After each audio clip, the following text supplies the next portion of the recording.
Hi everyone, इस video में Jharkhand GK से बनने वाले कुछ महत्वपूर्ण सवाल देखेंगे जिससे आप अपनी जेएसएससी की तैयारी को जांच सकते हैं। तो चलिए देखते हैं Jharkhand GK booster dose set 8। तो यह 8वां सेट है। यह जेएसएससी के सभी एग्जाम के लिए महत्वपूर्ण है। तो बिना देर किए हुए पहले सवाल की ओर बढ़ते हैं। तो पहला सवाल है, झारखंड के प्रथम विधानसभा उपाध्यक्ष निम्नलिखित में से कौन थे। यहाँ पूछा गया है झारखंड के प्रथम विधानसभा उपाध्यक्ष निम्नलिखित में से कौन थे। तो यहाँ चार ऑप्शन दिया गया है। अगर बात करें तो इंदर सिंह नामधारी जो थे प्रथम विधानसभा अध्यक्ष थे। तो प्रथम विधानसभा अध्यक्ष कौन थे? इंदर सिंह नामधारी।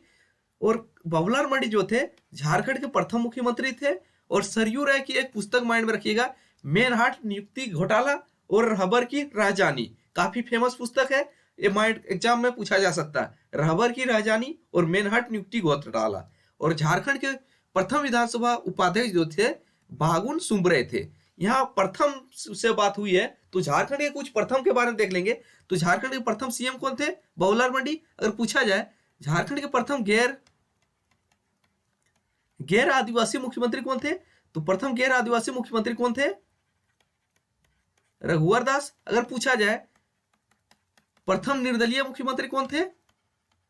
तो झारखंड के प्रथम निर्दलीय मुख्यमंत्री कौन थे? मधु कोड़ा। अगर पूछा जाए झारखंड में प्रथम परमवीर चक्र किसको मिला था? तो परमवीर चक्र प्राप्त करने वाले प्रथम व्यक्ति थे अल्बर्ट एक्का और अशोक चक्र रणधीर वर्मा। अब अगला सवाल की ओर बढ़ते हैं। झारखंड राज्य का भूभाग कितने राज्यों से घिरा हुआ है? तो झारखंड राज्य का भूभाग कितने राज्यों के साथ घिरा हुआ है? यहाँ चार ऑप्शन दिया गया है। तो सही आंसर क्या हो जाएगा? अगर ये झारखंड का मैप है तो झारखंड राज्य कितने राज्यों के साथ घिरा हुआ है? तो यहाँ झारखंड है तो झारखंड अपने 5 पड़ोसी राज्यों के साथ सीमा साझा करती है। तो 5 पड़ोसी राज्यों के साथ सीमा साझा करती है। तो तीसरा आंसर हो जाए कौन कौन, वो भी देख लेते हैं। तो झारखंड के पूर्व में यह साइड जो है इधर है पश्चिम बंगाल। और उत्तर में कौन है? तो उत्तर में जो है झारखंड के बिहार है। दक्षिण में कौन है? तो दक्षिण में जो है ओडिशा है। और झारखंड के पश्चिम में कौन सा है? पश्चिम में जो है उत्तर प्रदेश और छत्तीसगढ़ है। और उत्तर प्रदेश के साथ सीमा साझा करने वाली झारखंड की एकमात्र जिला है गढ़वा जिला। और गढ़वा जो है उत्तर प्रदेश और छत्तीसगढ़ के साथ भी अपनी सीमा साझा करती है। अब अगले सवाल की ओर बढ़ते हैं। झारखंड में कुल कितने अनुमंडल हैं? तो झारखंड में कुल कितने अनुमंडल हैं? तो झारखंड में अनुमंडलों की कुल संख्या कितनी है? तो इसका सही आंसर क्या हो जाएगा? तो इसका सही आंसर हो जाएगा झारखंड में अनुमंडलों की कुल संख्या जो है आपका 45 है। लेटेस्ट आंकड़ा है 45। अगर पूछा जाए झारखंड में कितने प्रखंड है, तो अगर झारखंड सरकार के ऑफिशियल वेबसाइट में देखेंगे लेटेस्ट में तो आपको 264 प्रखंड का जिक्र मिलेगा। तो झारखंड में 264 प्रखंड है, 45 अनुमंडल है। आपसे पूछा जाएगा झारखंड में टोटल कितने पंचायत है, तो झारखंड में पंचायत की संख्या कितनी है? तो कुल पंचायत जो है 4423 पंचायत है झारखंड में। इसमें पेशा के अंतर्गत कितने पंचायत आते हैं? 2071। यह सवाल झारखंड रेवेन्यू क्लर्क के एग्जाम में पूछा जा चुका है। आपसे पूछा जाएगा झारखंड में अधिसूचित प्रखंडों की संख्या कितनी है? तो अधिसूचित प्रखंडों की संख्या 132 है। और झारखंड में जिला परिषद की संख्या कितनी है? तो झारखंड में जिला परिषद जो है 24 है। और वर्तमान में झारखंड में जिलों की संख्या भी 24 है। अब अगले सवाल की ओर बढ़ते हैं। और थाना एक सवाल पूछा जाता है। झारखंड में टोटल थानों की संख्या 427 है, ये भी माइंड में रखिएगा। आगे सवाल देखते हैं। चौथा सवाल, झारखंड राज्य में कहां साइंस सिटी की स्थापना की जा रही है? तो साइंस सिटी की स्थापना कहां की गई है? तो साइंस सिटी की स्थापना झारखंड में कहां किया गया है? तो इसका सही आंसर हो जाएगा, यहाँ चार ऑप्शन दिया गया है, इसमें हो जाएगा रांची। तो रांची में साइंस सिटी की स्थापना किया गया है। ऑप्शन दूसरा सही हो जाएगा। अगर बात करें रांची जिले की स्थापना किस वर्ष हुई है, तो रांची जिले की स्थापना जो है किस वर्ष हुई है? तो इसकी स्थापना जो है 1899 में हुई है। तो रांची जिले की स्थापना 1899। और धनबाद जिले की स्थापना किस वर्ष हुई है? धनबाद जिले की स्थापना जो है 1956 में हुई है। तो आजादी के बाद झारखंड में निर्मित प्रथम जिला है धनबाद। और बोकारो जिले की स्थापना किस वर्ष हुई है? बोकारो जिले की स्थापना 1991 में हुई है। अब अगले सवाल की ओर बढ़ते हैं। झारखंड में वर्षा किस मानसून द्वारा होती है? तो झारखंड में वर्षा कौन से मानसून के द्वारा होती है? तो इसका सही आंसर है तो दक्षिण पश्चिमी मानसून हो जाएगा, दूसरा ऑप्शन हो जाएगा। और झारखंड में सर्वाधिक वर्षा कहां होती है? तो सर्वाधिक वर्षा जो है नेत्रहाट में होती है। अगर सर्वाधिक वर्षा स्थान जो है नेत्रहाट है। अगर सर्वाधिक वर्षा वाला जिला कौन सा है? तो जिला जो है हजारीबाग है। अगला है पंचायत राज की देश में स्थापना किस वर्ष हुई थी? तो पंचायती राज की स्थापना देश में किस वर्ष की गई थी? तो इसकी स्थापना जो है 1959 में किया गया था। तीसरा ऑप्शन इसका सही है। अगले सवाल की बढ़ते हैं। गिरिडीह जिले के किस स्थान पर श्वेतांबरी जैन का तीर्थ स्थल अवस्थित है? तो गिरिडीह जिले के कौन से स्थान पर श्वेतांबरी जैन का तीर्थ स्थल स्थित है? यह जो है मधुबन में स्थित है। ऑप्शन ए सही हो जाएगा। और मधुबन में जो है एक पहाड़ी है, इसका नाम क्या है? पारसनाथ पहाड़ी। तो पारसनाथ पहाड़ी जो है झारखंड की सबसे ऊंची चोटी है। इसकी ऊंचाई कितनी है? हाइट जो है 1365 मीटर है। अगर फीट में बात की जाए तो 4479 कुछ फीट कुछ आता है, लेकिन इसको जेएसएससी ने और जेपीएससी दोनों में पूछा गया था फीट में। तो 4480 फीट इसका सही आंसर जेपीएससी और जेएसएससी दोनों ने मांगा है। और कहां पे है? गिरिडीह जिले में। और इसे समेत शिखर के नाम से भी जाना जाता है, ये भी माइंड में रखिएगा। अगला है जनगणना 2011 के अनुसार झारखंड में जनसंख्या घनत्व कितना है? जब तक 2021 का आंकड़ा जारी नहीं हो जाता तब तक आने वाले एग्जाम में जनगणना से आपका 2011 से ही पूछा जाएगा और 2021 का आंकड़ा अभी तक आया नहीं है। तो जनगणना 2011 के अनुसार झारखंड का जनसंख्या घनत्व कितना है? इसका सही आंसर हो जाएगा 414 व्यक्ति प्रति वर्ग किलोमीटर। और झारखंड में कुल जनसंख्या कितनी है? इसको दो शब्द इतने माइंड में रखिएगा, 3.29 करोड़, 3,29,00,000 कुछ है, लेकिन इसको इतने माइंड में रखिएगा, आपका ऑप्शन पकड़ा जाएगा। अगला है झारखंड में पुरुष एवं महिला साक्षरता दर की प्रतिशतता कितनी है? तो झारखंड में पुरुष और महिला साक्षरता दर का प्रतिशत क्या है? तो इसका सही आंसर क्या हो जाएगा?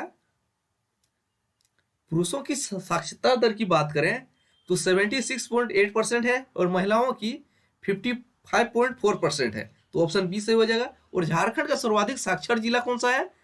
तो सर्वाधिक साक्षर जिला जो है रांची है। और सबसे कम साक्षर कहां पे है? पाकुड़ में। महिला पुरुष के मामले में भी रांची में सबसे अधिक साक्षरता है और पाकुड़ में पुरुष महिला के भी मामले में सबसे कम साक्षरता है। अगला सवाल देखते हैं। झारखंड के पर्वों में से एक विशेष पर्व जो कर्मा के नाम से जाना जाता है, इस पर्व को किस दिन मनाया जाता है? तो कर्मा का पर्व कब मनाया जाता है? आपको पता होगा कर्मा का पर्व जो है भादो महीने मनाया जाता है। तो भादो किसमें ऑप्शन है? तो इसका सही आंसर हो जाएगा ऑप्शन दूसरा, भादो माह के शुक्ल पक्ष की एकादशी को। और इसमें किस वृक्ष की पूजा की जाती है? तो एक है करम वृक्ष, इसका एक विशेष महत्व रहता है इस पर्व में। अगला है निम्नलिखित में से झारखंड की मुख्य फसल कौन सी है? तो झारखंड की मुख्य फसल पूछा गया है, तो ये कौन है? तो झारखंड का मुख्य फसल जो है चावल है। तो चावल जो है झारखंड का मुख्य फसल है। और झारखंड में चावल अनुसंधान केंद्र कहां पे है? ये भी जान लीजिए। झारखंड में एक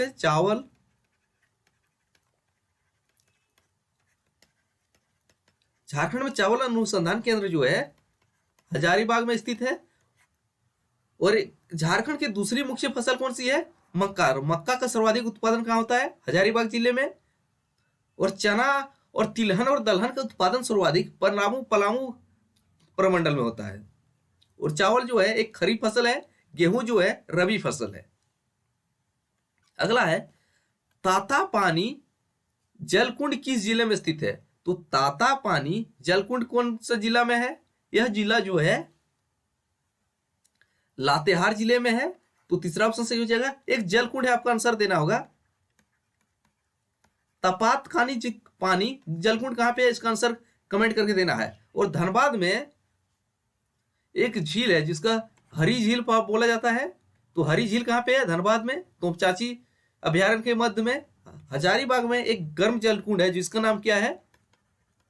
सूर्यकिरण कुंड, जो सर्वाधिक गर्म जलकुंड है इस झारखंड का। उसका तापमान कितना है? 88 डिग्री सेल्सियस।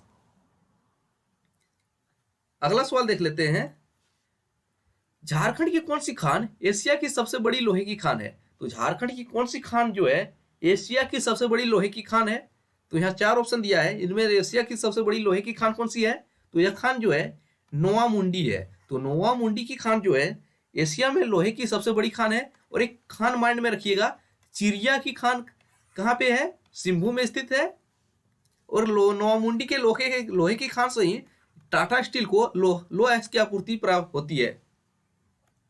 अगला है बोकारो इस्पात संयंत्र किसके अधीन कार्यरत है? तो बोकारो इस्पात संयंत्र जो है किसके अधीन कार्यरत है? यहाँ चार ऑप्शन दिया गया है। यह जो है सेल के अंतर्गत कार्यरत है, steel authority of India limited, यहाँ ऑप्शन दिया गया है, देख लेते हैं।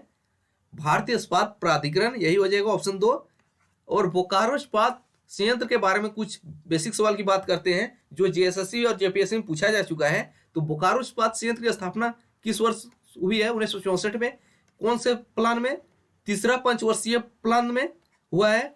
और इसके स्थापना में किस देश ने सहयोग किया है?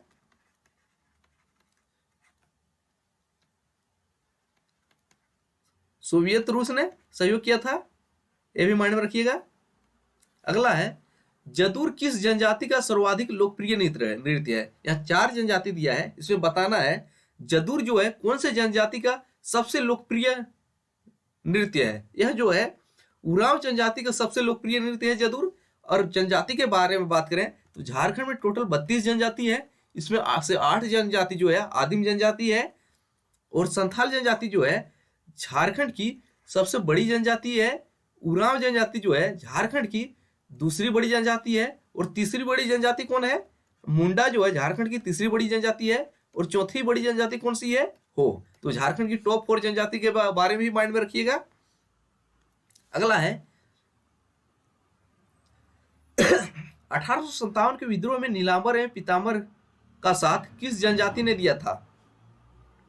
तो नीलांबर पीतांबर ने 1857 के विद्रोह में किस जनजाति का सहयोग प्राप्त किया था? यह जनजाति थे, चार ऑप्शन दिया है यहाँ, इनमें है चेरो जनजाति। तो चेरो जनजाति ने 1857 के विद्रोह में नीलांबर पीतांबर का साथ दिया था। तो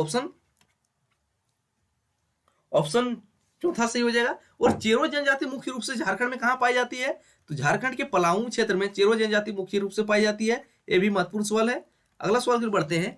उरांव जनजाति में त्योहारों के अवसर पर पुरुष एवं महिलाओं द्वारा पहने जाने वाले वस्त्र को क्या कहते हैं? तो उरांव जनजाति में फेस्टिवल के दौरान पुरुष और महिलाओं के द्वारा पहने जाने वाले वस्त्र को क्या कहते हैं?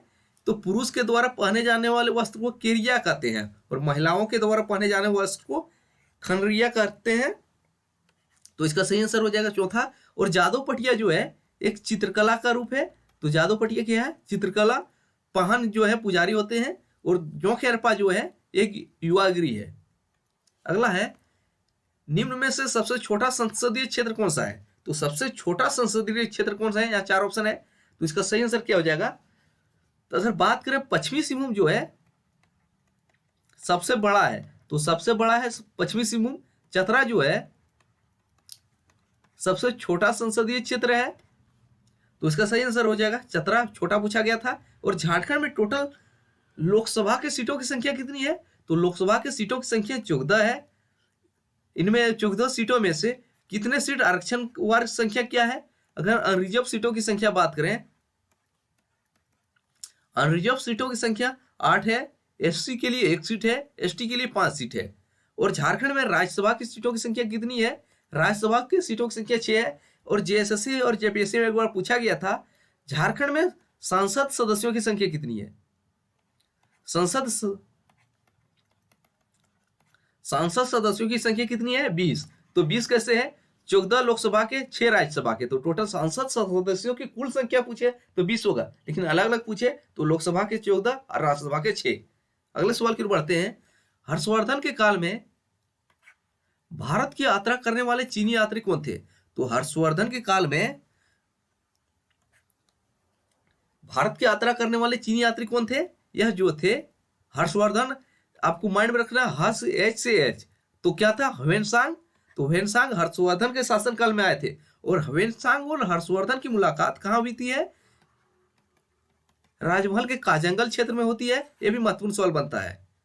अगला सवाल है, झारखंड न्यायालय के गठन के समय न्यायाधीशों की संख्या कितनी है? झारखंड न्यायालय का गठन कब हुआ है, सबसे पहले जान लीजिए। तो सबसे पहले जानिए, झारखंड न्यायालय का गठन जो है 15 नवंबर सन 2000 ईस्वी को हुआ है, और देश का यह 21वां उच्च न्यायालय है। तो 21वां उच्च न्यायालय झारखंड हाईकोर्ट रांची। तो उस गठन के वक्त न्यायाधीशों की टोटल संख्या 8 थी। तो तीसरा सही हो जाएगा। और झारखंड हाईकोर्ट का खंडपीठ कहां स्थापित किया जा रहा है? तो खंडपीठ जो है झारखंड हाईकोर्ट का दुमका में स्थापित किया जा रहा है। यह करंट की दृष्टि से काफी महत्वपूर्ण सवाल बनेगा।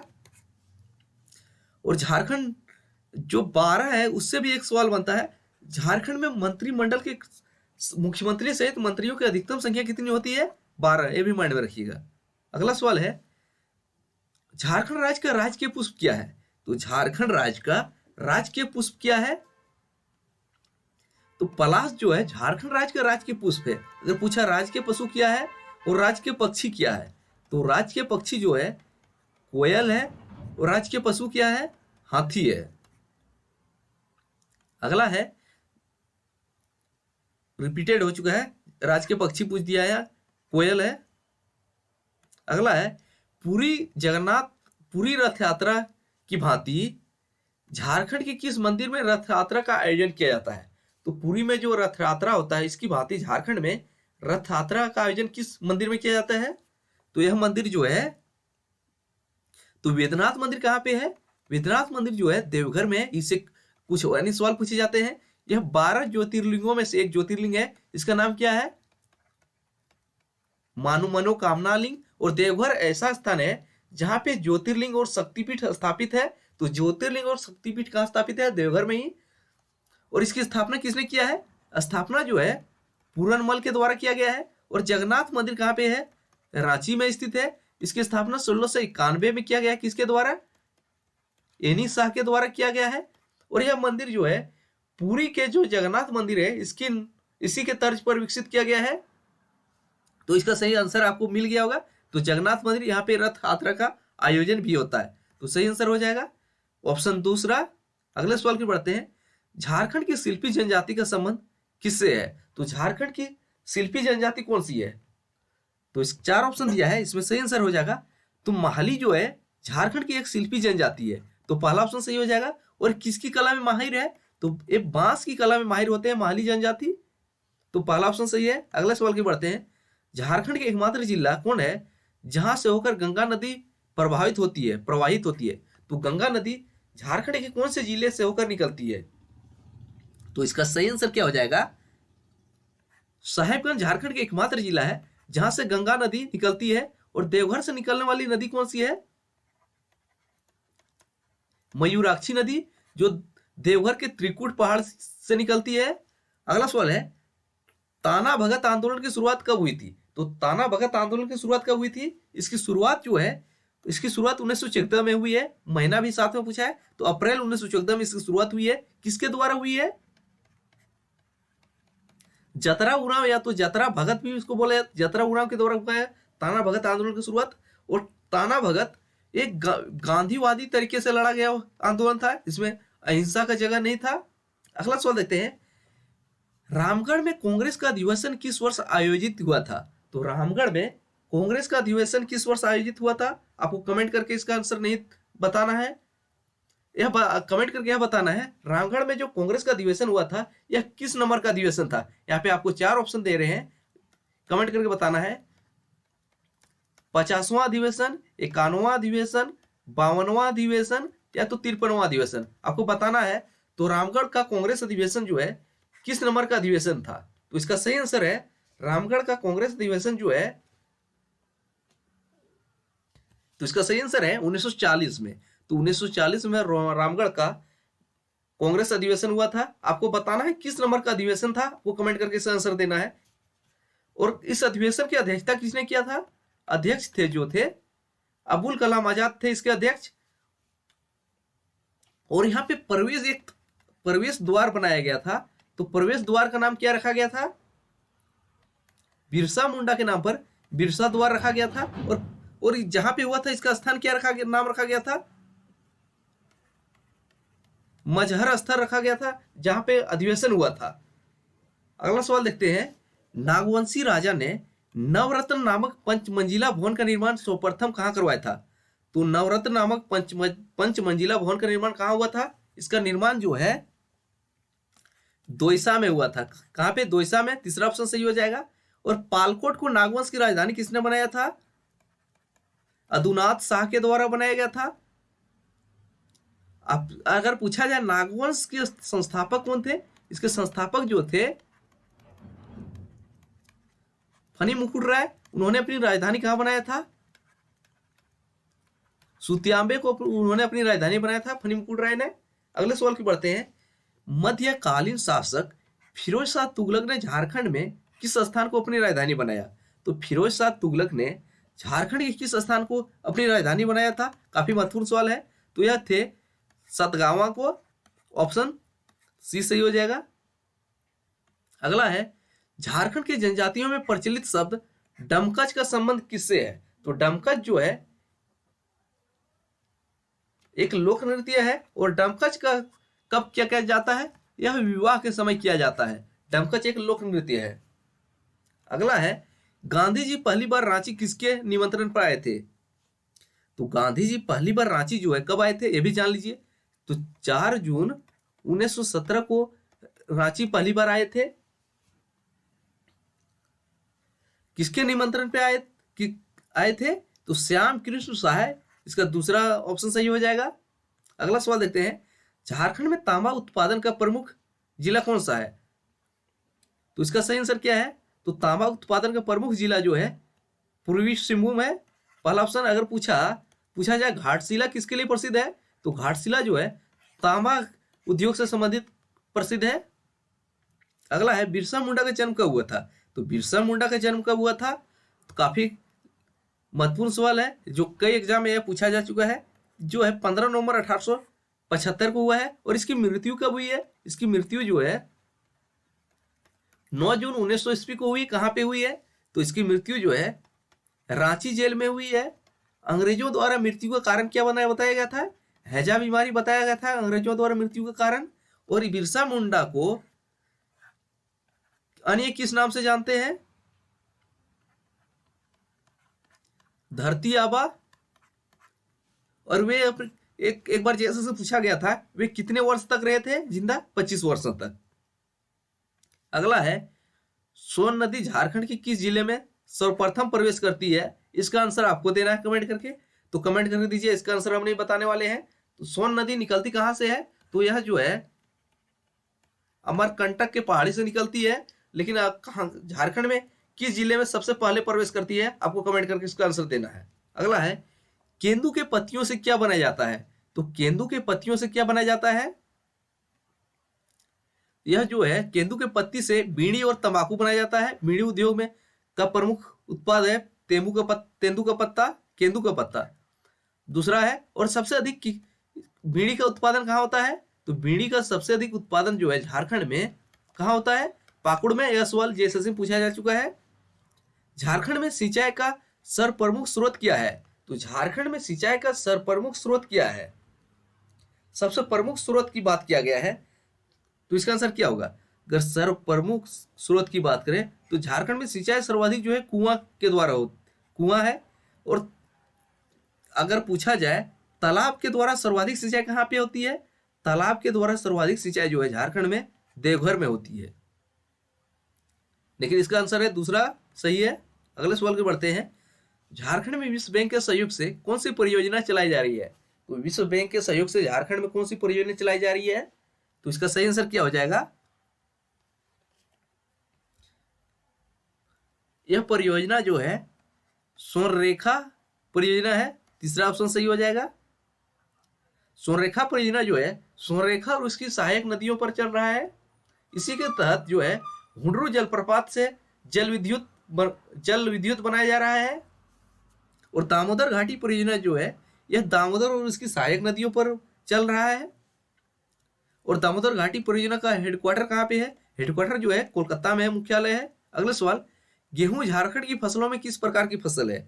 तो गेहूं जो है झारखंड में एक सवाल है, झारखंड में कितने तरह के फसल उगते हैं? 3 तरह के। कौन कौन है? एक है रबी फसल, एक है एक है खरीफ फसल, एक है जायद फसल। तो रबी फसल वह है जो गर्मी की मुख्यतः गर्मी के दिनों में काट लिया जाता है, ठंडे के दिनों में बोकर।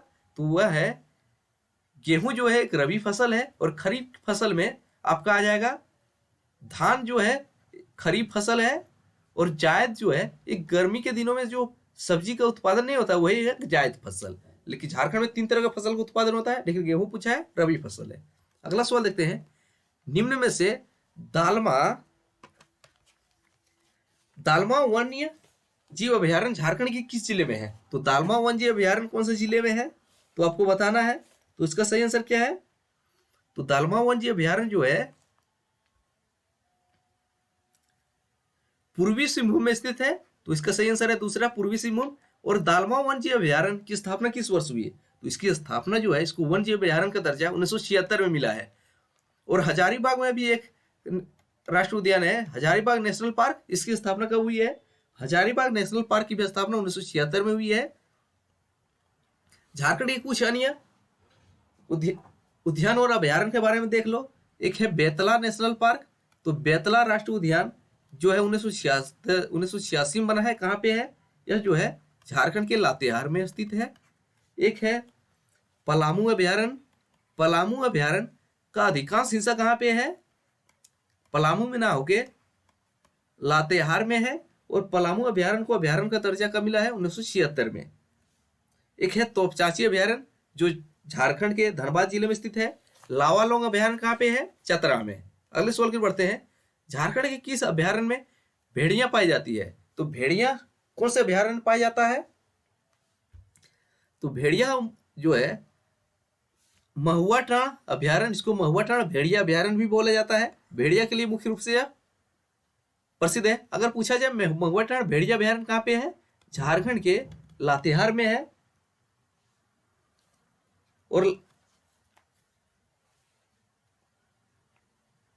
और दालमा अभयारण्य देख चुके कहाँ पे है? झारखंड के पूर्वी सिंहभूम में है। पालकोट अभयारण्य कहाँ पे है? गुमला में है। पलामू अभयारण्य कहाँ पे है? लातेहार में है। सारे पॉइंट माइंड में रखिएगा। अगले सवाल देखते हैं, निम्न में से किस फल को अमृत फल के नाम से जाना जाता है? तो अमृत फल के नाम से किसको जाना जाता है? आम को अमृत फल के नाम से जाना जाता है। अगला है, किस वृक्ष के फूल को सरय पुष्प कहा जाता है? तो सरय पुष्प किस वृक्ष के फूल को कहा जाता है? तो इसका आंसर क्या हो जाएगा? तो सरय फूल जो है साल के वृक्ष को, साल के पुष्प को कहा जाता है। तो साल पुष्प जो है सरय पुष्प कहलाते हैं। तो सरय पुष्प साल के पुष्प को ही कहा जाता है। तो आप कमेंट करके बताइए आपने 42 सवालों में कितने सवालों का सही आंसर दिया। अब मिलते हैं अगले वीडियो में अगले सेट के सवाल। तब तक पुराने वीडियो